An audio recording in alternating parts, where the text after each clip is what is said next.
A good day, viewers. You're welcome to Educare Magazine. And today I'm having with me Mrs. Marufat Temitokwe Adeniro.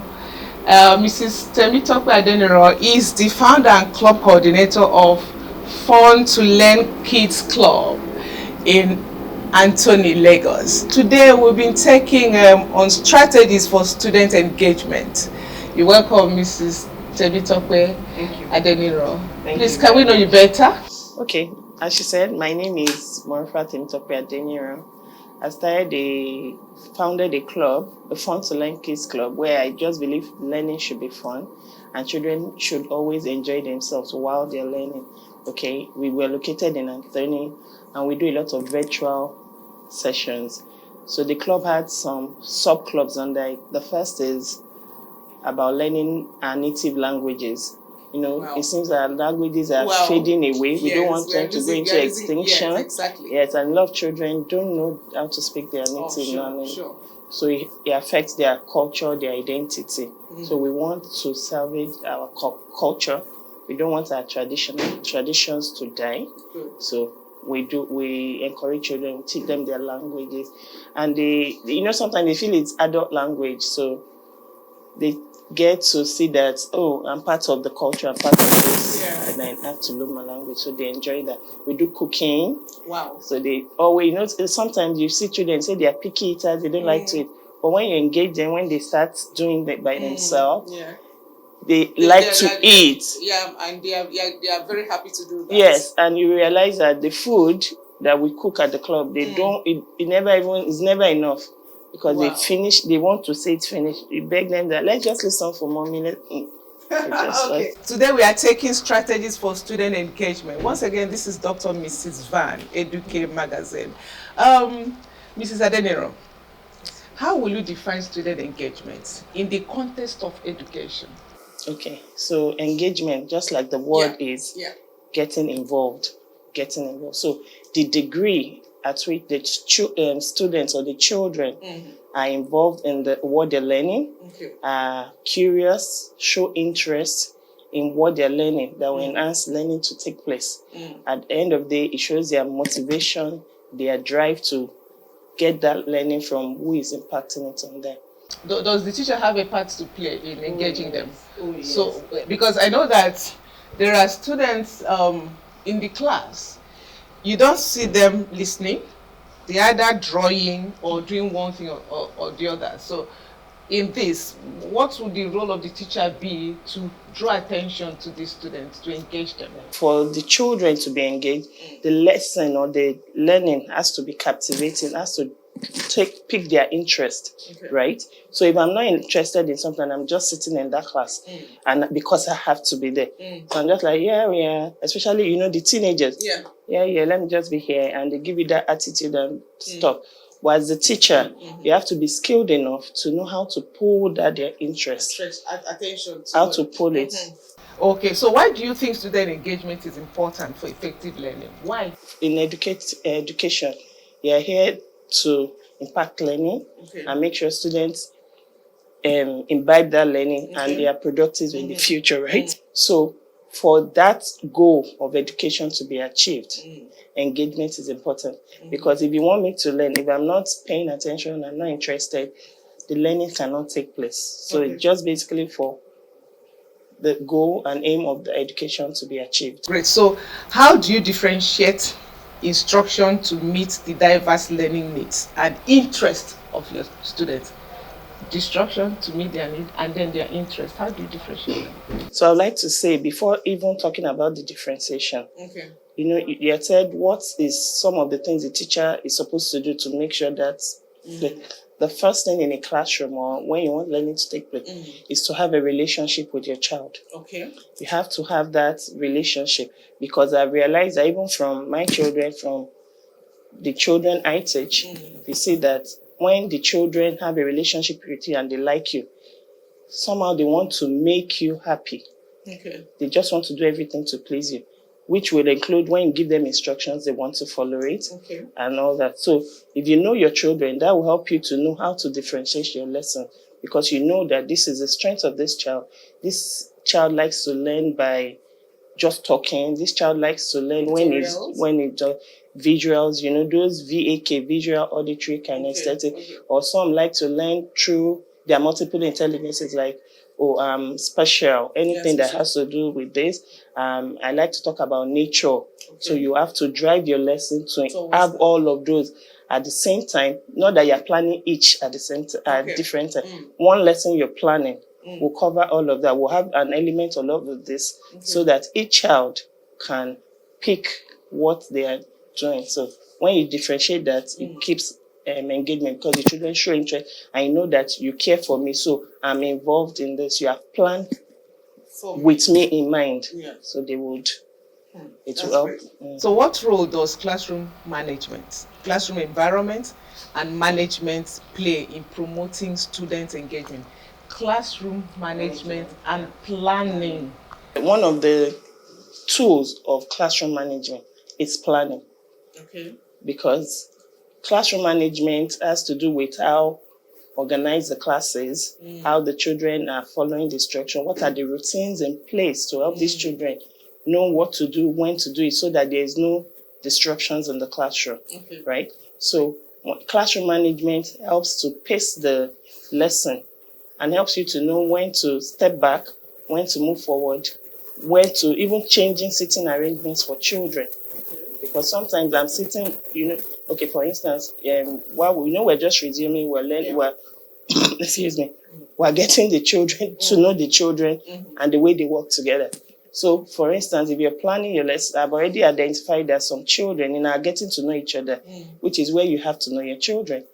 We're getting to know that these two children, when they sit together, they will pinch, they will cry, they are talking. So that means if you are teaching, they are doing their own thing, they are not paying. So part of managing the classroom is to ensure that those children are not together, so that they are not missing out and your lessons, you are achieving your own goal. Because they will not learn, they are not involved, they are doing something else, so they will not learn.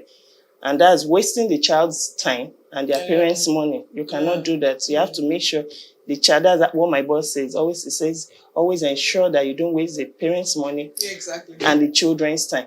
But if you don't take note of those little things that would disrupt the classroom, then you will end up doing that. So you have to know the children, how to put them together. Just as simple as sitting arrangement also involves classroom management. You know. All right. So how do you now incorporate technology tools and resources to, to enhance this engagement you're talking about? We know that our new set of, from the millennials, coming out from the millennials and getting to the generation, Gen Zs, they are digital natives. The millennials, we are migrating into technology. But you see these Gen Zs and all the alpha or all the betas that have come with them, they are born into technology. As little as a 2-year-old, if you give her this phone, she will discover all the things that the phone can do, and you, that you are the adult, don't even know they exist. So to engage them, you need to integrate technology into their learning. For instance, you can be in a class, you want to start them up. You know, sometimes when you open a lesson, you can use questioning, curiosity questions to show them, just to ask them, oh, what do you think you were learning today? Show them something. Or you could have given them a head, but to start that thing, you need something to ginger and pushing their interest into the lesson. So technology is one way to do it. For instance, we can use tools like Mentimeter or Kahoot or Slido, just to show them questions, to get where they are, what they know about the topic, and what they can do with it. I know because of technology now, information is everywhere. So you can't, in as much as that's where a part of differentiation. So you don't want to bore the children that already know something. So that way you're able to know what level they are at. So you can use those tools, which will show the questions on the board or on the screen, and they are responding like they're taking a survey. And because they are doing it, they are involved. It's catching their attention, and they are using what they love. So they do that. Another thing, you can do quizzes or do some of this you can do project-based or game-based learning. So you can turn into like a game. For instance, in the club, sometimes it's virtual. So sometimes you telling them what you want, let's do this. But I use something like quizzes.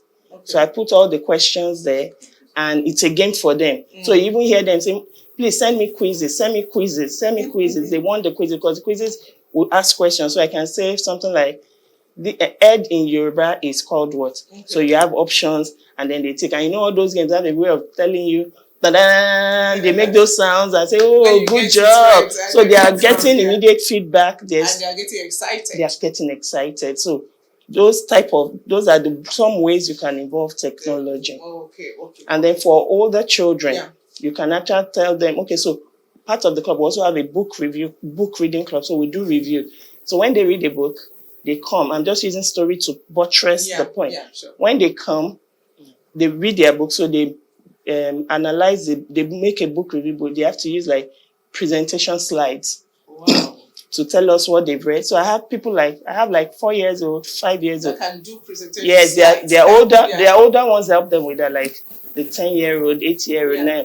But you know, they are being exposed to it, so they're already learning to, and they will make presentation. Oh, I read this book, I did this, and did it. Then they go to the next slide. They can even tell the other, I want pink color. I don't want, they so can make choices. Yes.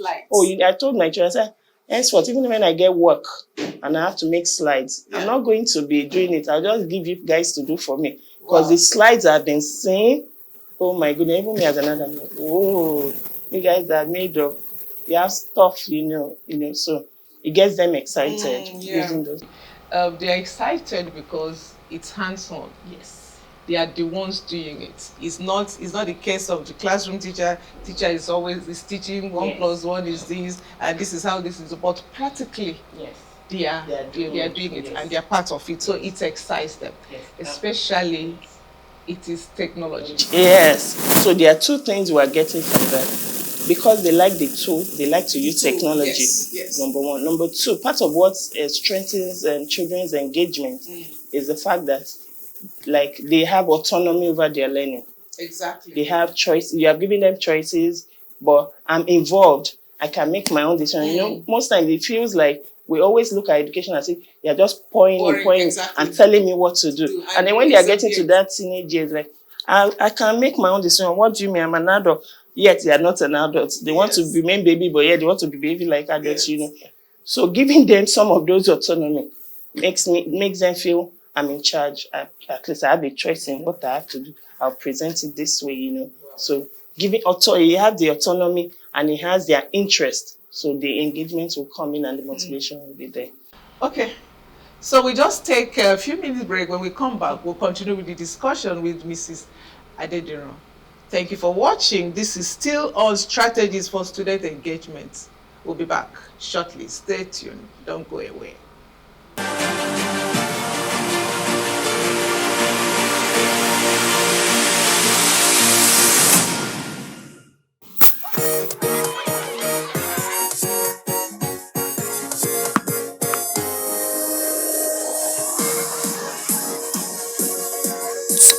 It's Maltonic time.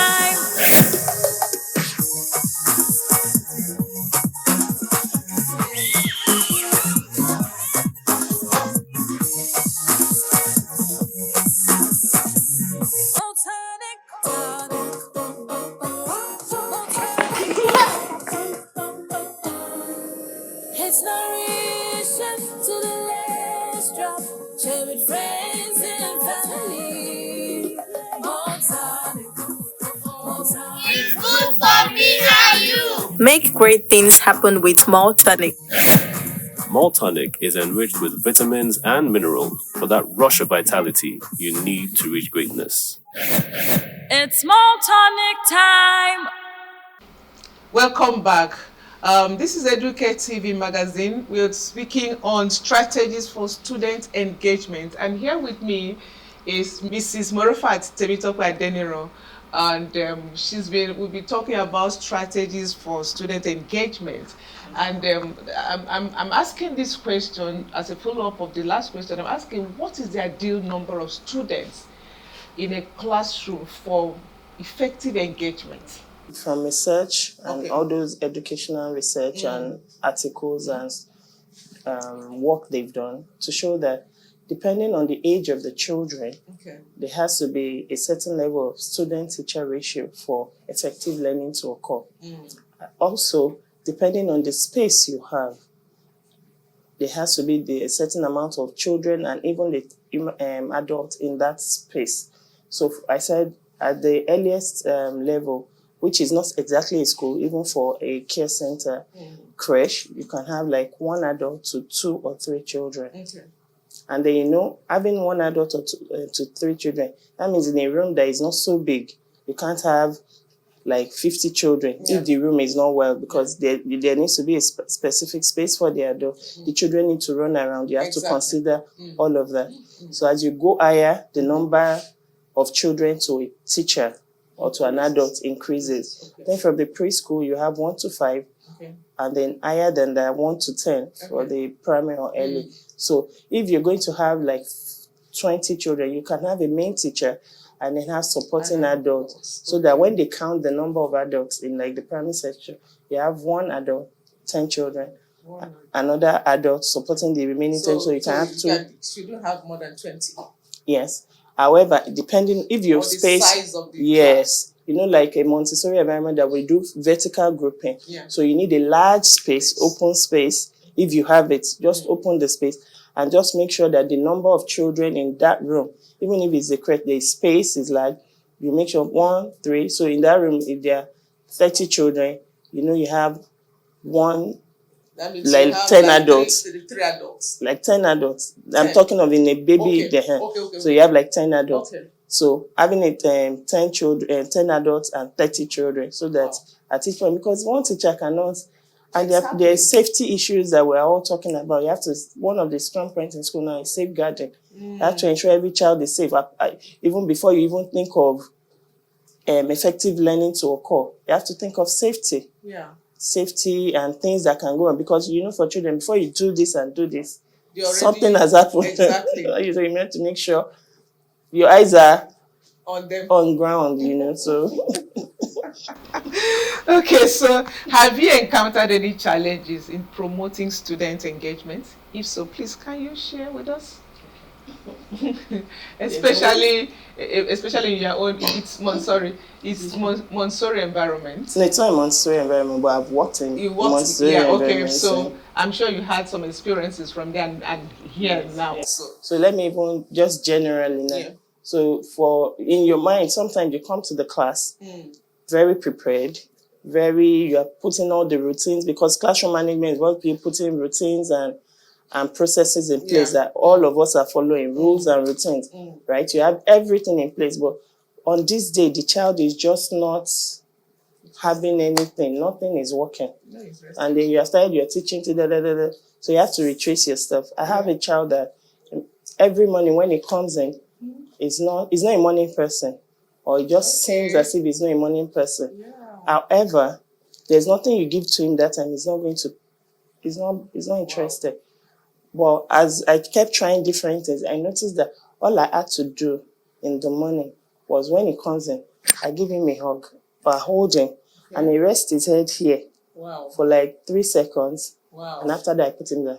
Anything you give him after that is ready. Wow. So he just needed that hug, or that I can hold on to my teacher, that I'm loved. Yes. And everything will go smoothly after. But if that does not happen, that day, if you like, in fact, turn the technology, jump up there, climb the chair, go under the chair, just be looking at you like this. Nothing will work. And that's just what it is. Everyone just, so if we don't have that 3 seconds connection. It's actually very important for teachers to actually know each child. Yes, on my first list was each child. Know KYC. Yes. Know your customer. And know your customer's business. Know your student. Yes, so we move it to KYC, know your child. Know your child. So exactly. So that's one thing. Because I know that the traditional way of teaching in those days, a child is not just talking, it's not that you start spanking, you start caning, and you start abusing and all that, and that wasn't the case. And I've seen that happen severally in those days. But now we know better. Yes, we do. So teachers need to really give themselves self-development in these areas of managing students and managing classes. So, Yes. okay, if you didn't know that that is what that child needed, you would have been losing the child in the morning hours. Yes. And maybe even throughout the day. Throughout the day, because it has to start that way for everything to go in. Wow, this is Do you understand? Okay. Another thing is also, we said know your child, and then know your child's business. It's relating to one of what we have, that research has shown that helps children achieve success in school is parental involvement. Okay. And how do you get parental? You have to have homeschool connection. So as a teacher, as a parent, we have to be together. Yeah. Because sometimes we notice the trend is like, when there's a problem, or even without a problem, the teacher feels is on the defensive, the parent is on the attack, or Yeah. However, this child, it belongs to the parent. This is their prized possession they have brought to you to care for. You as a teacher, you have a goal. Your school has a vision. You as a teacher, you have your own personal goal, your own vision to your career on what to achieve, which is getting the best out of the child. So ideally, we're on the same team. And I don't know why sometimes we come as if we're on opposite sides of the ring. We're actually a team because our attention is for the child to achieve the best. So our goals are the same. So one of the things to also support that engagement, the child needs to know that home and school are on one page, they're together. When the child gets that, then the engagement, there's motivation to even do more. Because you're like your teacher already, like we talked about. And then your home, of course, you want your mommy to be happy. I had a student tell me recently, we're talking about all about me, we just raised you. So I said, what makes you happy? He said, and it's not even 6 years ago. He said, my mommy. I said, how Jamie? He said, when my mommy is happy, I'm happy. Wow. That's a little boy. Wow. So you can imagine if he now sees his mommy is happy, he likes his teacher is happy. He's ready to give everything to make sure. And I've seen some children, when they're moving to the next class, they don't want to move. Yes. Because of the teacher. They say, no, I want my auntie to teach me and all that. Yes. And I think one of the things teachers should also do is to personally, especially such children, personally take these children to the next teacher and introduce the students to the next teacher and also introduce the teacher to the students. That way it will help them also. Okay, thank you so much. What additional strategies or support do you think would be helpful in enhancing student engagement in the classroom? Sometimes the teacher needs to do things differently. We need to, like you said, you had mentioned that we need continuous improvement. Yes. However, as you are improving, you need to apply what you're improving. So doing things differently works. That's why sometimes you need to turn things around. Don't leave the same person in the same post for so long, because redundancy can take place. So when a new person comes to that place, these things have been done, like every time we're having lessons in the classroom. There's no way that says we must be in the classroom. Yeah. You can go outside and teach. You can sit on the grass. They don't sit here. Sometimes they say, let's challenge the children so that sometimes then the challenge is above them or it's too much. Yeah. It's demotivating. Yes. So they just don't try at all. And then when the challenge is not adequate, they're like, the way they roll their nothing. Here we go again. What is this? And just do it with their left hand. I'm done. And they'll give you that attitude. So so you need to balance the challenge for them to make them, to drive the motivation. You need to do things differently. Every time, don't do the same routine, because it becomes, I'm a yes teacher, even sometimes I get bored. So just from here, do this, do that. You're just everywhere. And I hear my colleagues say to me, Sardinia, you just can't sit down. You just can't. Even if I go for a lesson, sometimes they say involve movement. Don't let them sit for so long. And make sure I sit at the edge that I can stand up. Because sometimes all your gadgets will tell you you're sitting for too long. They've said that affects us. So you need to involve those movements and make, just like my club says, fun to learn. Just make the learning fun. Just make the learning fun. Thank you so much, Mrs. Adeniro. And we've been talking on strategies for student engagement, and part of the things she said is that teachers have to be developed to actually identify different child and even the learning style of the child, and be able to apply that to engage the student, to get their attention to what you're teaching. Not just, you need to look for different ways to really get their attention. And you can assess them differently, not the exam test kind of assessment. You can on the spot assess these children through questionings and all that, giving them some tasks and all that. And all this she has been talking about. And we're glad to have you, Ms. Thank you. Thank you for coming. Thank you. And any last word for our viewers? I'll start with teachers and parents. Okay. Please remember that we're on the same page. Okay. So we need to work collaboratively to achieve the best from the students. To achieve the best from the student. And then for the students, you have to take ownership of your learning. Exactly. Yes, everybody wants you to learn. Everybody wants you to do this. Everyone wants to do this.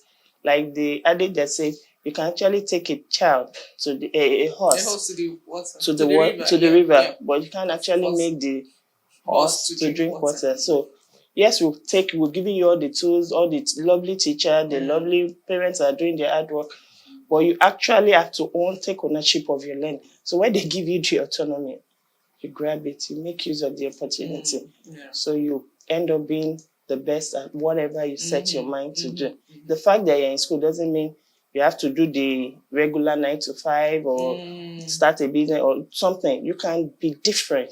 Just the way we have appealed to the teachers to do things differently, to make it exciting for you. You can actually take ownership of what you want and apply it and do things differently too. So that's all I have to say. Thank you so much. We have come to the end of today's discussion on strategies for student engagement with Mrs. Marufat Temitope Adeniro, the founder, coordinator of Fun to Learn Kids Club. Thank you so much for coming. We'll be coming your way next time. Thank you for watching. Please continually stay tuned to Educare Magazine. You can also check us up on our YouTube channel for more editions of Educate TV programs. Thank you for watching. Goodbye for now.